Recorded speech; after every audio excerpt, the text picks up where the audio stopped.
یعنی اے محبوب صلی اللہ علیہ وآلہ وسلم، اگر یہ منافقین جو تبوک میں نہیں آئے، یہ اگر کسی اور معرکے میں نکلنا چاہیں تو آپ انہیں منع کر دینا اور ان سے کہہ دینا کہ اب میرے ساتھ کبھی بھی تم جہاد کے لیے نہ نکلنا۔ انکم ردیتم بالقعود اول مرہ، تم نے پہلی دفعہ بیٹھ رہنا پسند کیا، فقعدوا مع الخالفین، تو بیٹھے رہو پیچھے رہ جانے والوں کے ساتھ، یعنی عورتوں، بچوں، بیماروں اور معذوروں، اپاہجوں کے ساتھ بیٹھے رہو۔ اس سے ثابت ہوا کہ جس شخص سے مکر و فریب و دھوکہ ظاہر ہو جائے، اس سے علیحدگی اور تعلقات منقطع کر دینا چاہیے۔ ہم کہیں کہ جی وہ اسلام کا دعویٰ کرتا ہے، اس وجہ سے ہم اس کے ساتھ بیٹھیں اور اس سے موافقت کریں، یہ جائز نہیں ہے۔ جب یہ ظاہر ہو گیا کہ اسلام کا دعویٰ کرنے کے باوجود اسلام کے منکر ہیں اور دل میں نبی اکرم صلی اللہ علیہ وآلہ وسلم کا بغض ہے، تو ایسے لوگوں کو ہمیں اپنے آپ سے دور کر دینا چاہیے۔ اسی لیے اللہ تعالیٰ نے اپنے نبی کریم صلی اللہ علیہ وآلہ وسلم کے ساتھ منافقین کے جہاد میں جانے کو منع فرما دیا۔ آج کل جو لوگ کہتے ہیں کہ ہر کلمہ گو کو ملا لو اور اس کے ساتھ اتفاق و اتحاد کرو، یہ اس قرآنی حکم کے بالکل خلاف ہے۔ مان لوگ کہتے ہیں نا، جو بھی کلمہ پڑھنے والا ہے سب کو ملا لو اور ان سے اتحاد اتفاق کر کے دشمن سے جنگ کرو، تو ہر کلمہ گو کو کیسے ملایا جا سکتا ہے؟ جو صحابہ کرام کا گستاخ ہے، اولیاء کا گستاخ ہے، نبی اکرم صلی اللہ علیہ وسلم کا بے ادب ہے، یا حضور کو آخری نبی نہیں مانتا جیسے قادیانی، وہ بھی کلمہ پڑھتے ہیں، تو سب کو کیسے ملایا جائے؟ یہ تو دشمن کے پٹھو ہیں، اگر انہیں ہم نے اپنے ساتھ ملا لیا تو یہ موقع پر ہمیں نقصان پہنچائیں گے۔ آگے ارشاد فرمایا، وَلَا تُصَلِّ عَلَىٰ أَحَدٍ مِّنْهُمْ مَاتَ أَبَدًا، اور ان میں سے کسی کی میت پر کبھی نماز نہ پڑھنا، وَلَا تَقُمْ عَلَىٰ قَبْرِهِ، اور نہ اس کی قبر پر کھڑے ہونا۔ یعنی منافقین میں سے کوئی مر جائے تو نہ اس پر نماز جنازہ پڑھنی ہے اور نہ اس کی قبر پر جانا ہے، یہ قرآنی حکم ہے۔ اس آیت میں سید عالم صلی اللہ علیہ وآلہ وسلم کو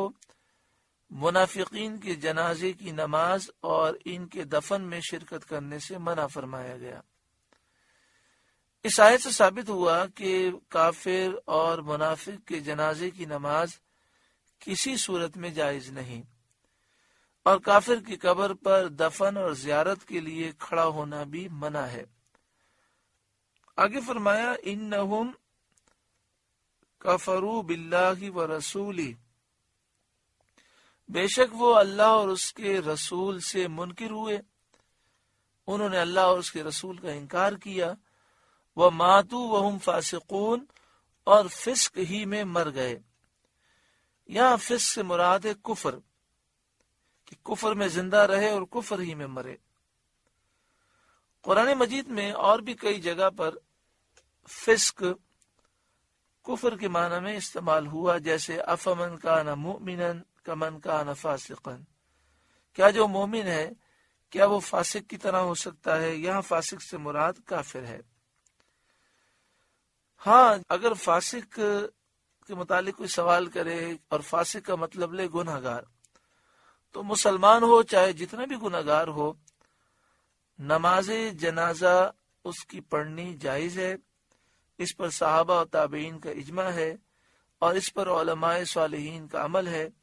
اور یہی اہل سنت و جماعت کا مذہب ہے۔ ہاں، ایسا ڈاکو کہ جو پولیس مقابلے میں مارا گیا، اس کی نماز جنازہ پڑھنے سے منع کیا گیا، اسی طرح باغی کی نماز جنازہ پڑھنے سے منع کیا گیا، توبہ کیے بغیر مر گیا، مثلا مقابلے مارا گیا۔ ہاں، جس نے خودکشی کی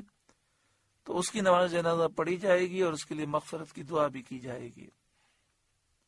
اس آیت سے مسلمانوں کے جنازے کی نماز کا جواز بھی ثابت ہوتا ہے، یعنی جب کافر کی نماز جنازہ نہیں پڑھ سکتے تو مسلمان کی لازمی پڑھنی چاہیے، اور نماز جنازہ مسلمان کی پڑھنا فرض کفایہ ہے، اور یہ بات حدیث مشہور سے ثابت ہے۔ فرض کفایہ کا مطلب یہ ہے کہ اگر ایک مسلمان بھی نماز جنازہ ادا کر لے گا تو سب کی طرف سے فرض ادا ہو جائے گا، اور کسی مسلمان کی نماز جنازہ کوئی بھی ادا نہیں کرے گا تو جسے جسے معلوم ہوگا اور نماز جنازہ اس نے نہیں پڑھی ہوگی سب گناہ گار ہوں گے۔ جس شخص کے مومن یا کافر ہونے میں شبہ ہو، یعنی یہ پتہ نہ چلے کہ مومن تھا کہ کافر، تو اس کی نماز جنازہ نہ پڑھی جائے۔ جب کوئی کافر مر جائے اور اس کا قریبی رشتہ دار مسلمان ہو تو وہ کیا کرے؟ تو فرمایا کہ وہ اس کو اس طرح غسل نہ دے جس طرح سنت کے مطابق غسل دیا جاتا ہے، بلکہ جیسے نجاست زمین پہ پڑی ہو تو کیسے پانی بہا دیتے ہیں، ایسے اس کے اوپر پانی بہا دے، اور سنت کے مطابق اسے کفن بھی نہ دے بلکہ اتنے کپڑے میں لپیٹ دے جس سے ستر چھپ جائے، اور سنت کے طریقے کے مطابق دفن بھی نہ کرے اور نہ قبر سنت کے مطابق بنائے بلکہ صرف گڑھا کھود کر اس میں دبا دے۔ عبداللہ بن ابی بن سلول منافقوں کا سردار تھا۔ جب وہ مر گیا تو اس کے بیٹے عبداللہ نے، یعنی باپ کا نام بھی عبداللہ تھا، بیٹے کا نام بھی عبداللہ تھا، عبداللہ بن ابی منافقوں کا سردار، اس کے بیٹے جو تھے عبداللہ، یہ مسلمان صالح مخلص صحابی اور کثیر العبادات تھے، بہت کثرت سے عبادت کرنے والے عاشق رسول تھے۔ تو انہوں نے خواہش کی کہ سید عالم صلی اللہ علیہ وآلہ وسلم ان کے باپ عبداللہ بن ابی بن سلول کو کفن کے لیے اپنا قمیص مبارک عنایت فرما دیں اور اس کی نماز جنازہ پڑھا دیں۔ حضرت عمر رضی اللہ تعالیٰ کی رائے اس کے خلاف تھی۔ ان کا خیال یہ تھا کہ حضور صلی اللہ تعالیٰ علیہ وآلہ وسلم اسے قمیص بھی نہ دیں اور اس کی نماز جنازہ بھی نہ پڑھائیں، لیکن چونکہ اس وقت تک اللہ تعالیٰ کی طرف سے ممانعت نازل نہیں ہوئی تھی اور نبی اکرم صلی اللہ علیہ وآلہ وسلم کو معلوم تھا کہ میرا یہ عمل 1000 آدمیوں کے ایمان لانے کا سبب ہوگا، اس لیے آپ صلی اللہ علیہ وآلہ وسلم نے اپنی قمیص بھی عنایت فرمائی اور جنازے میں شرکت بھی کی۔ قمیص دینے کی ایک وجہ یہ بھی تھی کہ سید عالم صلی اللہ علیہ وآلہ وسلم کے چچا حضرت عباس رضی اللہ تعالیٰ عنہ بدر کے میدان میں